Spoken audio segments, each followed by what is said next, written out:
ভারতীয় ক্রিকেটে শুরু হয়ে গেছে কোহলি উত্তর যুগ, আর সেই যাত্রায় সামনে থেকে নেতৃত্ব দিচ্ছেন শুভমান গিল। এজবাস্টনে ইংল্যান্ডের বিপক্ষে দ্বিতীয় টেস্টে খেলেছেন ২৬৯ রানের এক ঐতিহাসিক ইনিংস। ব্যাট হাতে সমালোচনার জবাব দিয়েছেন, এই ৪ নম্বর পজিশন শুধু আমার। ৩০টি চার ও ৩টি ছক্কায় সাজানো ইনিংসে কেবল ইংলিশ বোলিং নয়, হার মানল সমালোচনাও।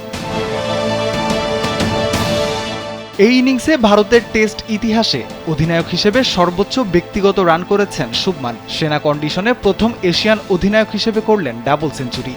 বয়স মাত্র ২৫, আর ইতিমধ্যেই টেস্ট ও ওয়ানডে দুই ফরম্যাটেই করেছেন ডাবল সেঞ্চুরি।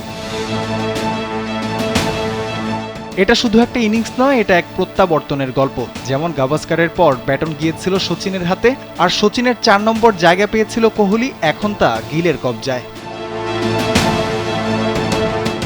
ইংল্যান্ড সিরিজের আগেই বলেছিলেন সর্বোচ্চ রান করতে চান। প্রথম দুই ম্যাচেই সেই পথে অনেকটাই এগিয়ে গেছেন। প্রথম টেস্টে সেঞ্চুরির পর মিস করেছিলেন ডাবল সেঞ্চুরি, হয়েছিলেন আবেগপ্রবণ। এবার সেই আক্ষেপ ভুলিয়ে দিলেন ২৬৯ রানের ইনিংস খেলে।